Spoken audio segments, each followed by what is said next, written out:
why don't we get going? Welcome, everybody. I'm Mike Kotlikoff. Thank you all for being here on a glorious Ithaca afternoon. I understand we have something like 700 people online as well.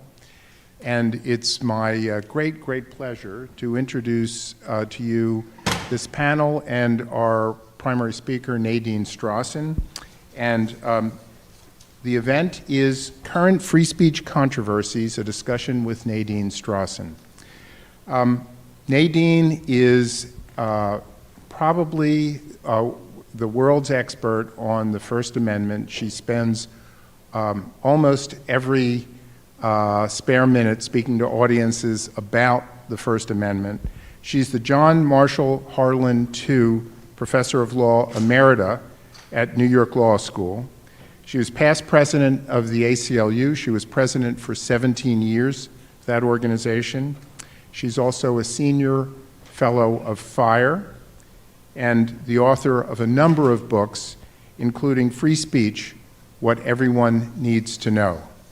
And we're going to ask Nadine a number of questions, and I'm one questioner, but I'm really pleased to be joined today by Talia Dror on my right, class of 25. Talia is a junior in the School of Industrial and Labor Relations. She serves as the Vice President of Finance for Cornellians for Israel Campus Group and Vice President of Campus Relations for Cornell's Student Activities Funding Commission, and is also involved in Cornell Mock Trial, Cornell Strategic Consulting, and Sigma Delta Tau. Next is Patrick Kuehl, to my far left here. Patrick is a senior in the College of Agriculture and Life Sciences. He's a major in global development and president of the Student Assembly and a paid EMT with Bang's Ambulance. Raj Rashini, to my Riskini, sorry Raj, to my left is class of 24. He's a senior in the College of Arts and Sciences. He's a government major. He's president of the Cornell Republicans, the current editor-in-chief of the Cornell Review, co-president of the Alexander Hamilton Society, and vice president of hospitality for the undergraduate Cornell Catholic community. And then finally, J.P. Swenson, to Nadine's right, class of 25, is a junior. He's in the School of Industrial and Labor Relations.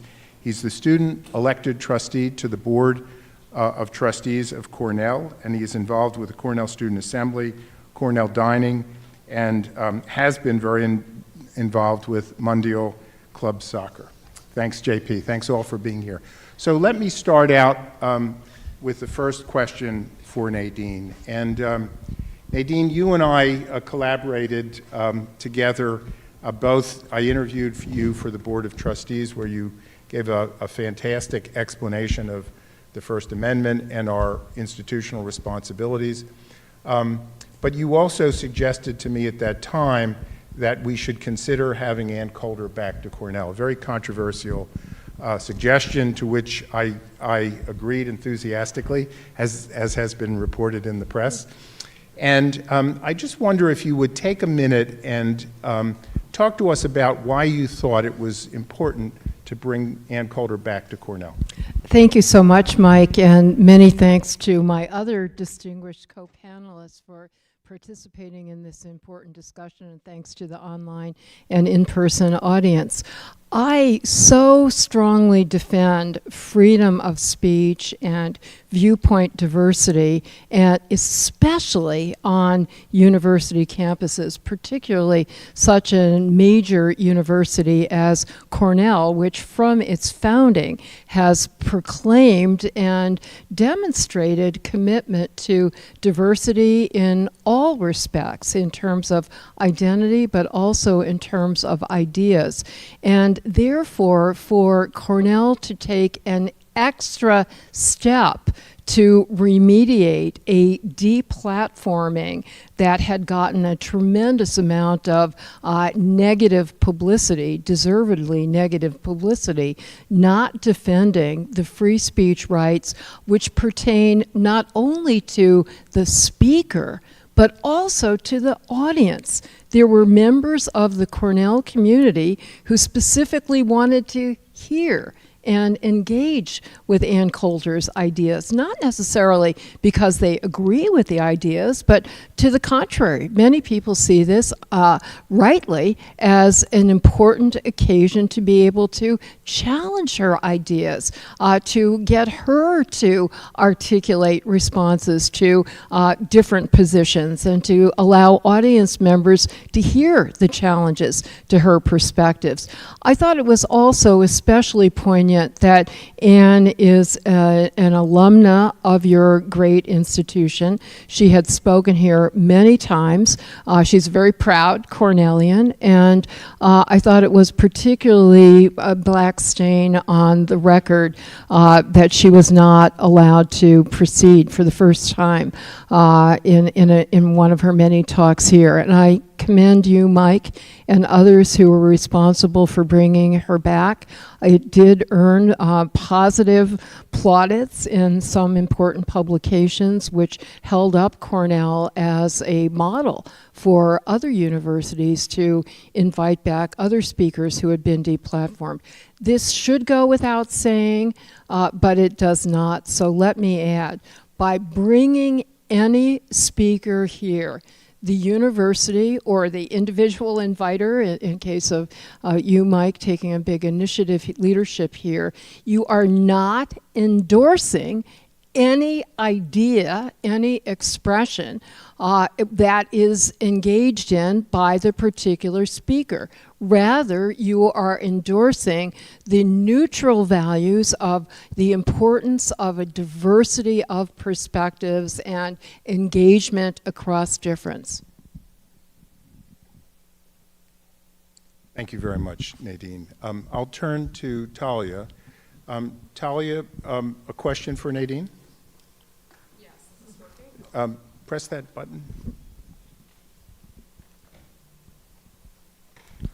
Check, check. Awesome. So the only reason I bring this up is because I just had a presentation on it, but Deborah Lipstadt once famously said that freedom of speech does not equate to freedom of consequences. The university, as an adjudicator, has the role of upholding free speech while creating an inclusive environment for all students.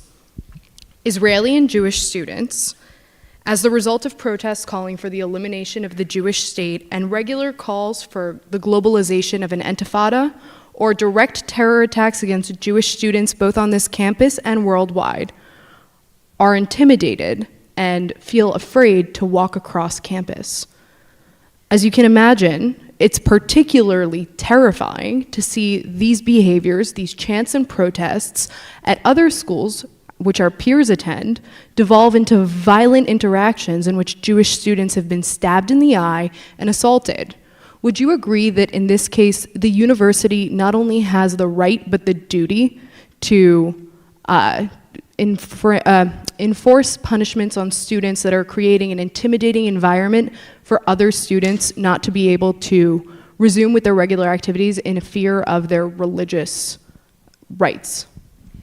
Thank you, Talia, and I'm happy to say that for all of the complexity of First Amendment law, which, by the way, does not directly apply to Cornell as a private institution, but Cornell, along with virtually all private higher education institutions, has voluntarily adopted free speech principles that essentially track the First Amendment. So I'm going to refer to the First Amendment, but we understand it's not directly binding here, just binding by analogy. And that First Amendment law is amazingly commonsensical because it does draw exactly the kinds of lines that your question suggests, Talia. That said, how you enforce it in particular situations may be subject to debate because there's not necessarily a bright line when you are dealing with a murky factual situation. But let me briefly summarize the applicable First Amendment principles.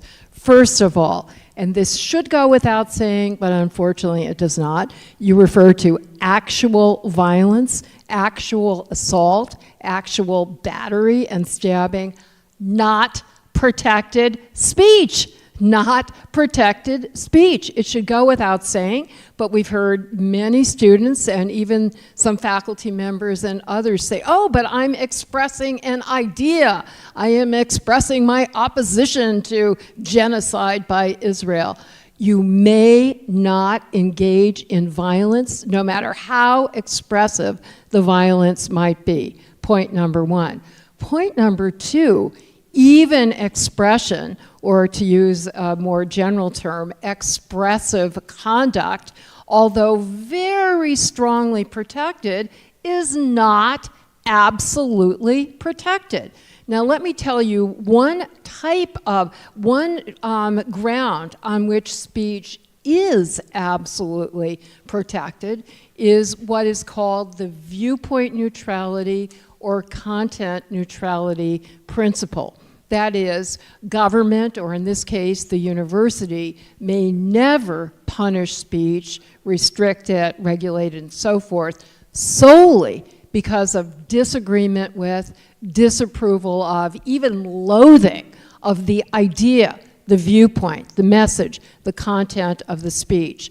The Supreme Court has said unanimously for many decades now that, and by the way, the first Supreme Court justice to make this point was Louis Brandeis, the first Jewish justice on the Supreme Court. He coined a term that is often used, the emergency principle, that if speech in a particular context poses an emergency, because it directly causes or threatens imminent, serious, specific harm other than the emotional or psychic harm of loathing of the message, then the speech may be punished. But if you solely are objecting to its content, its viewpoint, its message, that is not a justification for suppressing the speech. The answer, he said, to evil counsels is good ones. Okay, so the emergency standard. The Supreme Court has recognized several subcategories of speech that do satisfy that standard. They are very contextual, very fact-based, and so you have to make a judgment in each situation. Does this satisfy the emergency standard? In particular subcategories, some of which will sound familiar to you, are intentional incitement of imminent violence that is likely to happen imminently. Another one that is somewhat referred to by your question, Talia, is a true threat. And in the law, we use the adjective true to modify the general term threat, to underscore the fact that it is a more specific, narrower concept than the looser way we use the term threat in everyday speech. So for expression to constitute a punishable true threat, the speaker has to target a specific individual or identifiable group of individuals and intend to instill or recklessly instill on the part of the targeted audience members a reasonable fear, that is, an objective fear, that they are going to be subject to attack. I have no doubt that there are, from what video footage I've seen and other evidence, that much of the expression on campus has crossed the line to constitute a punishable true threat. There are other examples I could give, but perhaps we should move on to another question. Well, if I could just follow up, Nadine, do you feel that the university has the responsibility to protect students who are hearing words that are upsetting, threatening in a general form, like from the river to the sea, like globalize the intifada? Is that the university's responsibility to prevent that speech? No, the university has a responsibility to protect that speech. You know, shortly after October 7th, there are a lot of questions about from the river to the sea, should that be seen as advocacy of genocide? And my answer, along with that of everybody who knows anything about the First Amendment, to the very best of my knowledge, is you could even expressly advocate genocide. You could even expressly advocate the elimination of Israel. And I hope it goes without saying, I am not endorsing that message substantively, but that's what we're talking about.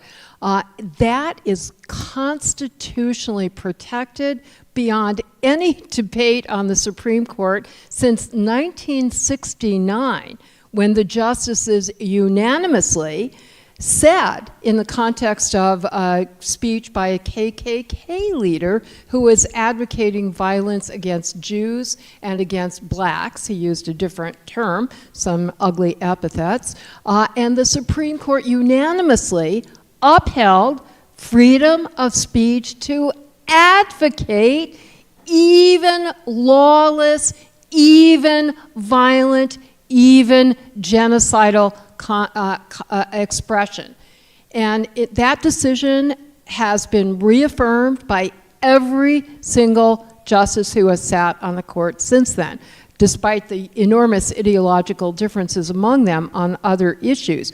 Where the court drew the line, and it's one of the examples I referred to in answer to Talia's question, is when it goes beyond advocacy and becomes incitement. And not only incitement, but intentional incitement of imminent violence or lawless conduct that is likely to happen imminently. And why do we defend even advocacy of genocide, even advocacy of violence? It is because in the heated debates that are so important in our democratic republic, people often use rhetoric that is extremely violent and incendiary without literally meaning, and certainly without directly instigating any violent consequences. The next three cases that the Supreme Court had, it's only had 3 others since the 1969 case that I mentioned, all happen to involve people on the left end of the political spectrum, 2 of whom were advocating for racial justice. One was an NAACP organizer advocating boycotting of white merchants starting in the 1960s in Alabama. One was a very recent case involving a Black Lives Matter leader who was using very violent rhetoric against police officers who had unjustifiably killed unarmed black men. And one was an anti-Vietnam War protester who was using very violent rhetoric. So please try to divorce the legal principle from the particular odious expression that's involved in any particular case, and understand that giving license to that kind of advocacy is really important for anti-racist, anti-war advocacy as well. Thank you. I'm going to turn to Patrick for a question. Yes, thank you. And you're very good at being thorough in your answers, and therefore have exhausted many of the questions that I had come prepared with. I am interested in your views on. I didn't mean to chill your speech. I am interested in your thoughts on freedom of expression as opposed to freedom of speech. You know, we obviously have an encampment on our campus right now, and there are many encampments around the United States of college students. And is the line for freedom of expression different than that of freedom of speech, and how are those two things comparable? That's a terrific question, Patrick. The Supreme Court has consistently extended the protection of the free speech clause to all manner of nonverbal conduct. We lawyers tend to use the phrase expressive conduct that serves some kind of expressive function. And I say that broadly because the Supreme Court has extended First Amendment protection even to conduct that doesn't convey a paraphrasable specific message to an audience. It's said that there is value in self-expression. In a fairly recent case that involved a parade, one of the arguments that was made by those who said, well, you shouldn't have a First Amendment right to engage in this parade because it's not conveying a particular message. The Supreme Court said, well, neither does the music of Arnold Schoenberg or, you know, art by Salvador Dali or the Jabberwocky poetry by Lewis Carroll. There's not necessarily an articulable message, and yet it still comes within the ambit of the First Amendment. Clearly, if somebody is staging an encampment or having wearing an armband or some other kind of symbolic conduct, that does tend to convey a message, so it certainly comes within the ambit of the First Amendment. And the reason I say comes within the ambit of the First Amendment is just because something is within the scope of the First Amendment doesn't mean that it is automatically protected. This goes back to Talia's question. You know, the fact that something is speech doesn't mean that it is immune from restrictions. There are permissible limits on expressive conduct as well as, you know, more literal speech.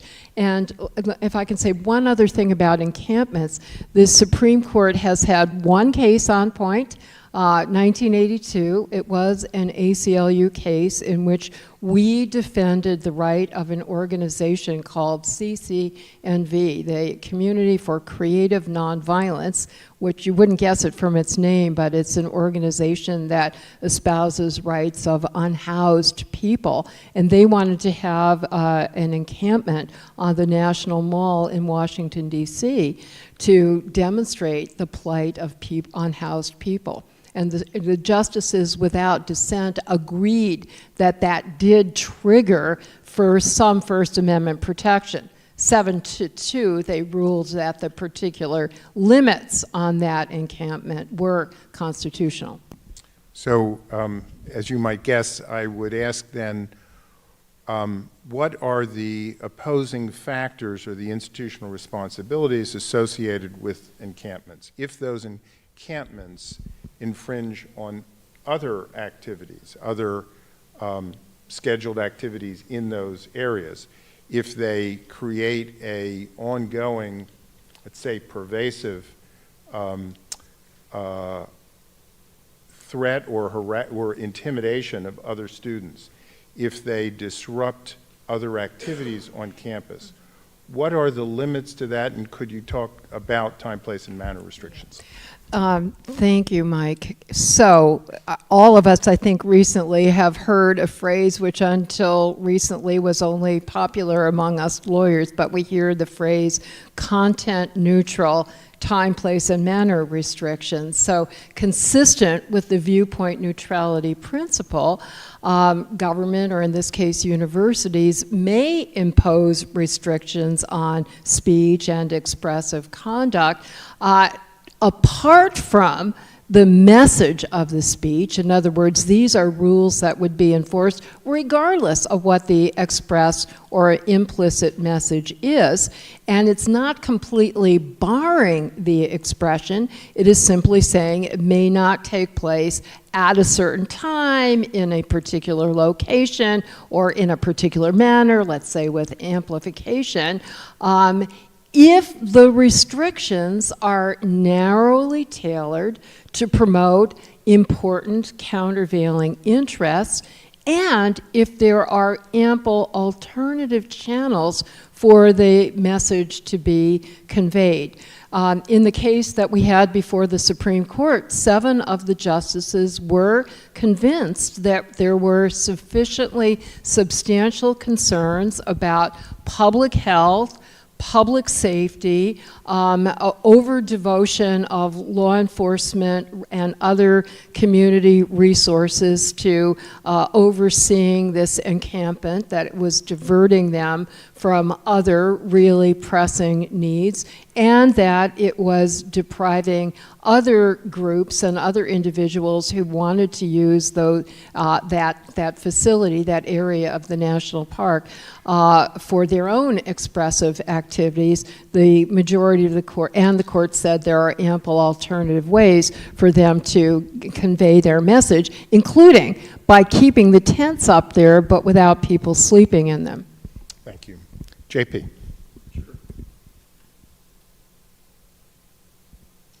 Hello. Well, Mike, thank you for putting this together. Nadine, thank you so much for coming. I think Talia brought up a good point earlier about calls for genocide that are happening on campus and whether we should protect them or whether we should denounce them as such, maybe. And I know that President Paul came out with a statement saying it is against university policy to explicitly call for the genocide of a group or a specific person. So how does that play into the First Amendment values that you can expressively advocate? Is that what you said? Versus our university policy that you cannot explicitly call for the genocide of a group or person? Thank you so much, JP, for giving me an opportunity to make a really important point, which is just because you have a legal right to say something under the First Amendment or under Cornell policies doesn't mean that it is right to do so. And just because you may not censor a message that you find objectionable, solely because you find it objectionable, doesn't mean you should do nothing. This was the point that Brandeis made in that historic opinion that now has become a unanimous majority opinion, and that is, as he said, the answer to evil counsels is good ones, not for the government to suppress the message, but for we, the people, to raise our voices, to denounce the message, to reject the message, to try to persuade other people not to adhere to the message or to ignore it, whatever is an effective strategy in a particular place. So a university that does not censor a particular message could certainly censure it, criticize it, say it is inconsistent with university values. That brings up another question, though, which has been more and more current on many campuses, including Cornell, which is whether the university as an institution should maintain neutrality and not opine as a university, even, indeed especially, on the most pressing public policy issues, precisely so as not to chill the individual members of the university community from raising their voices. We don't want them to feel that there is, or fear that there is, an official orthodoxy that the whole university is expressing on this issue, and therefore it becomes harder for us to express our own ideas. Did you want to follow up, Pat? Sure. JP? Sure. So I think that's a great response, and I think there's a common sense or majority on campus that calling for the genocide of any group or specific person is absolutely horrible, but just given what the First Amendment rights say about, you can especially advocate for it, and the fact that we have a policy that says that you cannot do that on Cornell's campus, does that leave Cornell, where does that leave Cornell in upholding the values of the First Amendment rights for individuals? And I think you know the answer to that question. And could that contribute to like a low level of, from fire, et cetera, of Cornell's campus? Okay, there is excellent question. So certainly consistent with the First Amendment, if Cornell had adopted the straightforward First Amendment standards, or let's just say there's a public university, it could not constitutionally punish or take any negative action against any individual member of the campus community or any group on the campus community based on its advocacy of genocide. That would be clearly unconstitutional. That said, there's a complicating factor here, which is another specific example, Talia, of speech that crosses the line, and it is hostile environment harassment.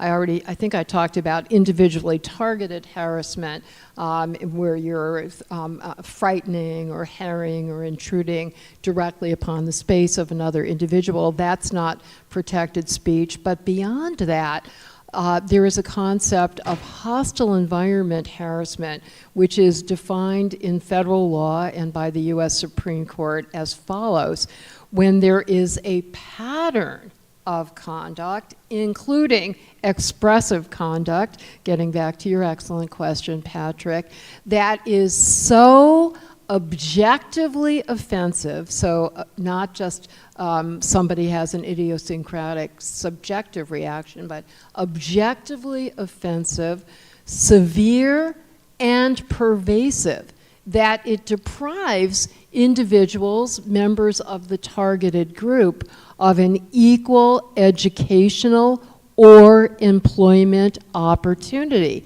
And for that situation, once there is a complaint of hostile environment harassment, the university, including a private university, is at risk of violating the 1964 Federal Rights Statute, in particular Title VI, which provides that any higher education institution that receives government funding, which certainly includes Cornell and essentially every, with very, very few exceptions, every private higher educational institution, a condition of receiving the federal money is that if you have a complaint of hostile environment harassment, you must investigate it and take remedial steps.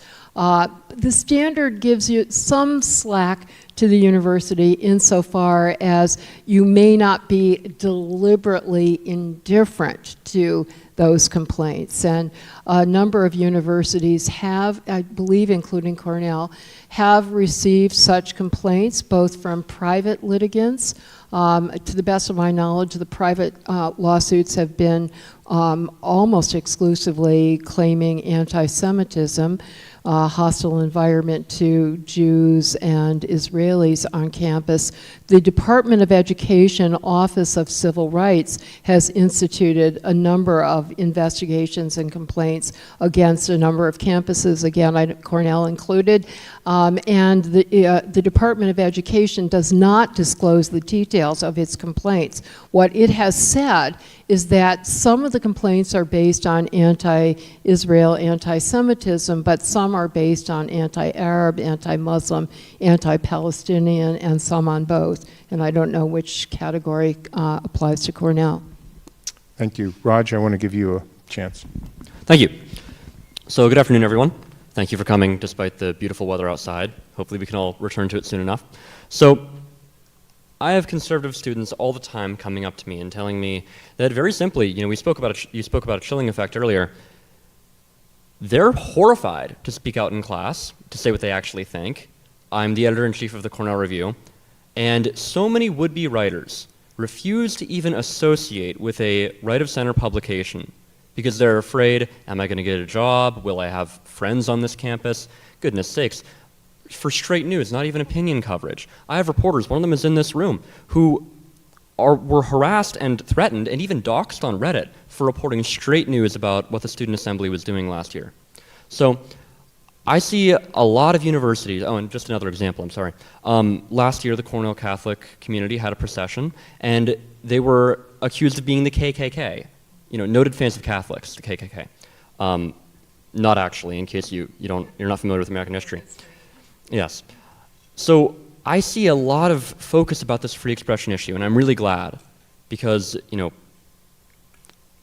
it's about time that people took note of views that are being suppressed on campus. However, I see a lot of focus being directed on, for example, the current Israeli-Palestinian dispute, where, it's a massive mess. The encampment has been brought up a bunch of times. However, for years, decades even, on college campuses, conservative perspectives have been suppressed. And even when they're not actively suppressed, the environment is created time and again at the university this university among many others, where people are afraid to speak out. And I don't see any administration anywhere across the country doing anything about it. You know, it is such a tough nut to crack, Raj, and it's certainly something that I am familiar with and have been extremely concerned about for, well, and basically my entire career. So let me say this, FIRE for about 6 years now, together with, and FIRE stands for the Foundation for Individual Rights and Expression. The E used to stand for education. FIRE still focuses on campuses, but the free speech problems that have migrated from campus to the larger world, so FIRE expanded its mission. FIRE and College Pulse, which focuses on surveying attitudes on campus for about 6 years, have been doing very detailed reports on campus climate for free speech, the campus free speech situation in general. And it ranks colleges. This year it ranked 248. It's quite well known now that Harvard was number 248.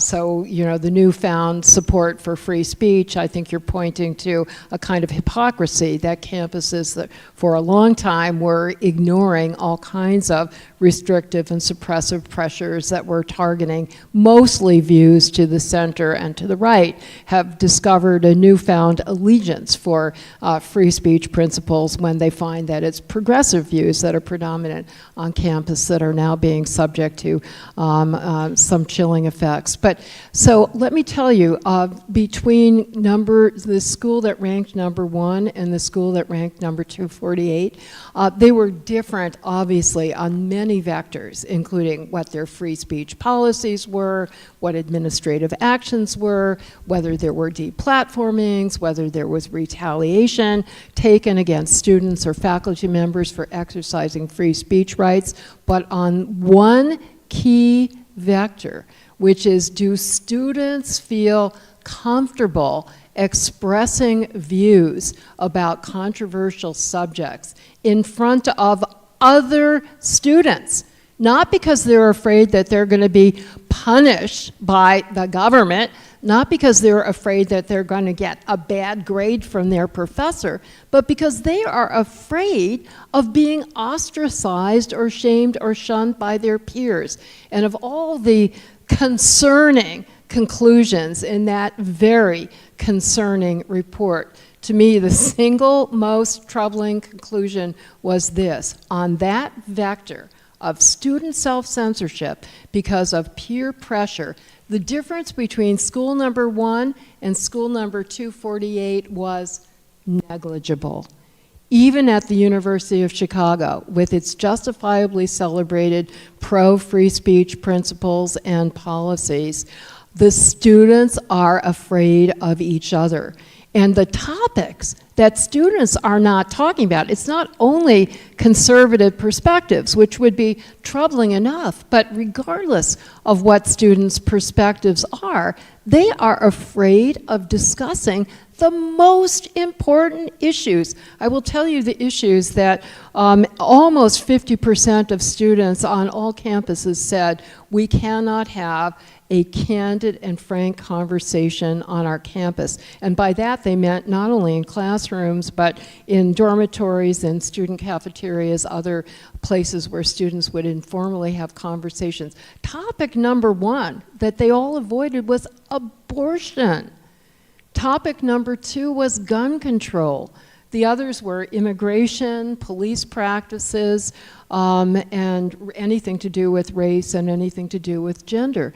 So, Raj, I have to throw the question back to you because neither Mike nor I are in a position to, I think, you know, we could, and maybe I'm wrong about that. We can try what we can, but certainly being mentors and hopefully being role models. But basically, we're talking about a culture among the students that has to be changed from within the student culture itself. Yeah, if I could just emphasize that last point, I've seen some data from freshman students at a university that I won't name, but very careful data of attitudes of students at the end of their first year, beginning, I think they're surveyed in the end of their first year, which made exactly this point. Where do you feel your ideas are being suppressed? Are they in the classroom? Are you concerned about your teachers? There is a little bit of concern there, but it's really a very minor concern that students feel intimidated about expressing their opinions in the classroom, where they feel, by their instructors, by the views of their instructors, where they feel intimidated is by their fellow classmates. And that points to the point you made, Nadine, which is this is a culture that is not necessarily created by the academy, as it is so often stated, that the academy is essentially indoctrinating students, creating anti-Semites, if you will. You see various versions of this. But it really is much more pervasive. And it is a responsibility, however, I think, for the universities to think about how they address this and how they make sure that students coming into the academy understand the democratic principles that we all need to adhere to be able to have the kinds of discussions that you've talked about. And I'd love to hear what the students on the panel or others, ideas that you have now or and maybe I think we're 15 minutes from the end but I'd like to get questions from the audience, but Raj, it looks like you have a response ready. Yeah, of course. I just don't accept this notion that the administration, universities can't do anything about it. Like, from the moment that you're accepted... So be concrete. Tell us what yeah, they can do. From the moment that you're accepted as a student of Cornell University, for example, way back in 2020, we all received a PDF of how to be an anti-racist. Yeah. That very clearly tells you what kind of student is expected at Cornell University. I mean, just walk around campus. The thing that my reporter was targeted for was reporting on Plan B vending machines. Walk around campus and you'll see women's reproductive products in men's restrooms. Like, these are all things that are endorsed by the university, and if you question it, if you have even just like the slightest idea in your mind that maybe something isn't right here, well, again, all of this is sponsored by Cornell University, or pick your university. This is hardly unique to Cornell. However, again, professors in classes do not solicit opposing viewpoints, by and large. Sure, they could. I think that would go a long way to encouraging students to, speak out if they disagree. I think the administration could do a lot of things to prove that they actually do listen to students from across the political spectrum. Because again, any student can tell you, well, any conservative student can tell you here that from day one, from second one, this is not a university that is friendly to my perspectives. Well, thank you for telling me that. All of what you describe is what I would consider low-hanging fruit that could easily be corrected and should be corrected. I'm not endorsing, by the way, I'm not an expert on the facts here, but assuming the facts are correct. I would go even earlier in the procedure, Raj, and say that in all of the recruitment materials or information that Cornell makes available to students who are considering applying to it before the application process, to make clear that at the core of this university and at the core of your experience as a student here is going to be exposure to a very diverse range of views, including some that no matter who you are going to find personally offensive and personally objectionable, and that is not a bug, that is a feature. And if that bothers you, if you're coming here looking to be coddled and comforted and have your own ideas parroted back at you, or some particular subset of ideas parroted at you, this is not the place for you. Don't come here. And you could consistently stress that theme through what the topic is of your essay. We've heard, unfortunately, many campuses have a required so-called DEI statement, which has been challenged, including on First Amendment grounds, as essentially a loyalty oath requiring, and I know there's factual disagreement about how it actually operates, but there's a lot of evidence and complaints that it is known that you are supposed to express a certain perspective. But why not not have an essay that talks about what does viewpoint diversity mean to me, or give an example of where I've changed my mind, or something that is a testament to how open-minded you are. Now, in terms of teaching, I'm shocked at what you say. To me, teaching without exposing students to different points of view is just malpractice. I mean, there's academic freedom for teachers to choose the particular methodology, the particular curriculum, but if you're not teaching critical inquiry, it seems to me that is miseducation in any field at all. Here I do get to use my favorite prop, which I've been hiding behind my back, and it's Cornell probably has, I'm wearing the Cornell colors, by the way, let me call attention to that. And this does not say what you might think it says, but it says, Make J.S. Mill great again. Make J.S. Mill great again, as in John Stuart Mill, who famously wrote in On Liberty in 1859, the greatest defense of free speech, that we have an obligation to question and debate and dissent from every single idea, including especially the ones that we hold most dear. And it seems to me that in a classroom, I'll tell you my mantra for my students, it's particularly apt for law students, but I think it applies to at least all of the social sciences and humanities as well, which is my students have a responsibility to be able to understand, articulate, and advocate all plausible perspectives on all issues. I could care less for my classroom purposes what their own point of view is. That's beside the point. I want them to be able to understand and articulate every plausible perspective, which means every one that is supported by the evidence, by the analysis of the particular discipline. And it seems to me the advantage of that approach is not only deepening analysis and understanding of a range of perspectives and critical inquiry, but it also dissociates the student from a particular perspective so they don't have this chilling effect of what are my classmates going to think when I'm advocating X or Y, because they are devil's advocates, they're angels advocates, they're not speaking for themselves. So thank you for that, that passionate defense of viewpoint diversity. I love the idea of a probing of people's view or commitment to the idea of viewpoint diversity and creating a welcoming environment for all ideas in the classroom and on campus. So I do want to give the audience a chance, anyone in the audience, a chance to ask any questions. I see a couple hands going up. Yep.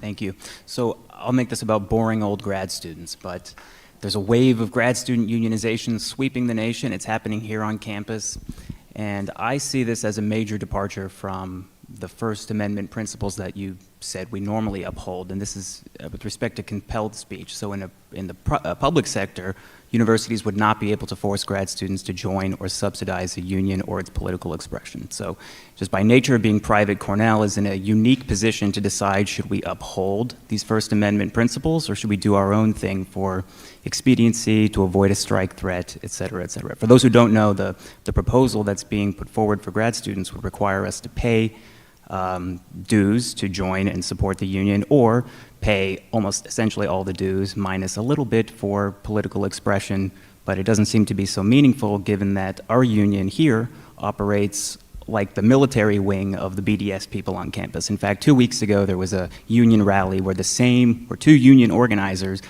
spoke the same Palestine rhetoric that got them suspended over the weekend on the quad. So I'm curious, this is not a legal question, I understand. Yep. I'm already haunted by legality. This is a normative issue. Is it appropriate for the university to compel grad students to join the union or pay for their speech?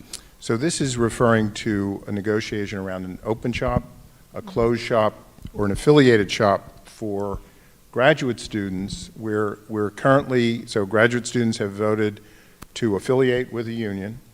The union that they have chosen has certain political views that they express.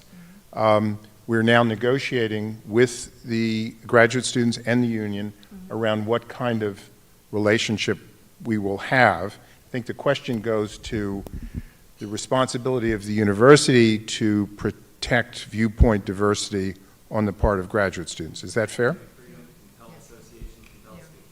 And with the disclaimer that I have no expertise in labor law at all, especially here at a place that is so famous for its expertise. So thank you for giving me the opportunity to comment normatively rather than, so I don't know what the legal constraints are that the university is subject to under labor law, but as a normative matter, it is at least as offensive for somebody to be compelled either through saying something or by belonging to or being required to support financially and in other ways an organization that is saying something that is antithetical to that individual's beliefs. It is as violative of individual dignity and autonomy as stopping somebody from saying something or joining an organization that is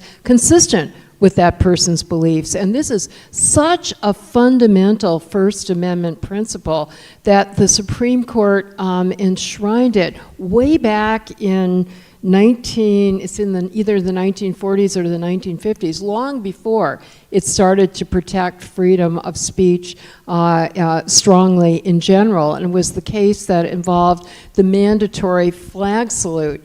So it was during World War II, so it must have been the 40s, 1942.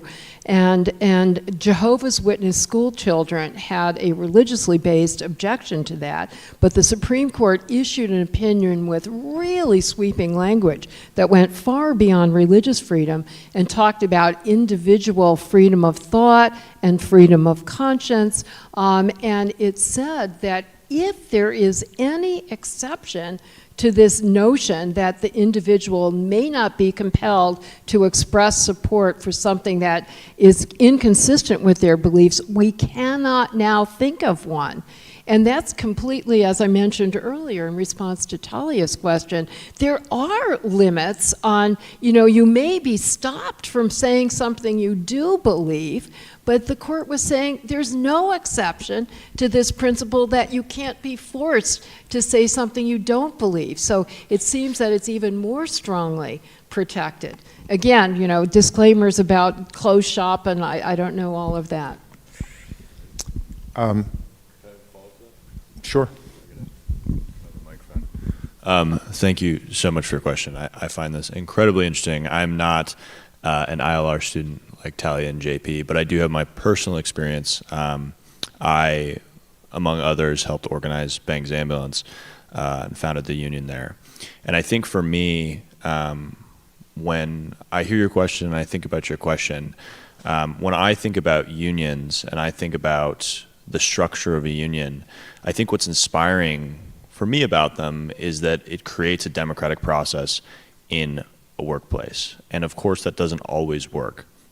And I think that's especially prevalent, as you're finding out right now, before everything is officially bona fide and there's elections run and leadership is selected from those that are most well respected and speak for the voices of everybody. I also think that it's important that you keep coming to events like this and speaking up for the things that you don't believe in that are happening at the top. Because that's what unions are all about to begin with. Unions are about being able to stand up for the people on the bottom who don't normally have a voice from the decisions at the top. And as soon as we let those organizations which are meant to defend the rights of those who don't normally have a voice have their own voice that doesn't represent the voices of the bottom, we begin to fail. And I think it's an interesting platform that could be made a lot better. But I just wanted to say that I feel your struggle. Perhaps one last question. Thank you, Patrick. Perhaps one last question. I saw a question back here. Okay. Yep. Sorry. Go. So I have a question that goes beyond just the freedom of expression. It's about civics knowledge in general. There's a Constitution Day survey that's done by the Annenberg Public Policy Center. And for several years, they just call people and ask them, can you name the 3 branches of government? And It's an abysmal, anywhere between 27 to 40% of adults in the U.S. Except for naturalized citizens who naturally get it 100% right. Yes, I'm a naturalized citizen, so I had to pass a test to become a citizen. And so I find it appalling, and clearly public schools are failing it. So I know that Cornell has a swimming test requirement for graduation. Should Cornell, and universities in general, be a backstop here and have some sort of civics knowledge requirement that includes free speech for college graduates? Because I just see the public just being so prone to both left and right wing demagoguery. It's just appalling. So. I think that's a great idea. And Sandra Day O'Connor, after she stepped down from the Supreme Court, devoted the rest of her career toward lobbying for civics education, which demonstrably has disappeared from our public schools. And you go back to the founders of the Constitution of the country, and for all of their flaws, they had aspirations toward liberty and justice toward all, and gave us tools that are helping us to approach those ideals more closely. And over, a theme that they stressed was that a democratic republic, or freedoms without an educated and informed public, is doomed to fail. So I would, and let me just add that not only are high school and even lower grade students not receiving the most basic information about our government and about their freedoms, but even in law schools, I'll have to ask my friends at Cornell Law School, but at many prestigious law schools, including my alma mater, Harvard, First Amendment freedom of speech is not a required topic. Constitutional law is required, but that consists only of federalism and separation of powers issues, and sometimes equal protection issues, but not freedom of speech. So lawyers can graduate from a law school without having studied freedom of speech. Let me make one other point. As a civil libertarian and human rights activist, the first prerequisite for enforcing rights is knowing what your rights are. They are not self-executing. The Supreme Court can't reach out and slap a police officer or another government official for violating constitutional rights. You need a complainant, and before you can have a complainant, the person needs to know that there's a rights violation. So for a host of reasons, I think your idea is excellent. I think it would help to create the kind of culture that we've talked about as well. Yeah, terrific idea. For those of you who don't know, the single requirement for a Cornell undergraduate to graduate Cornell for many, many decades has been the ability to pass the swim test at Cornell. So, a great point. I want to end by thanking so much Nadine Strossen, our real expert on constitutional law and First Amendment principles, for coming back to Cornell, engaging in this conversation with us at a critical time. I also want to thank all of our panelists for doing this, for asking critical, thoughtful questions, and the audience for coming here and sacrificing one of the rare, lovely days in Ithaca. But thank you so much, all of you. Thank you for coming. Thank you all so much, and the online audience as well.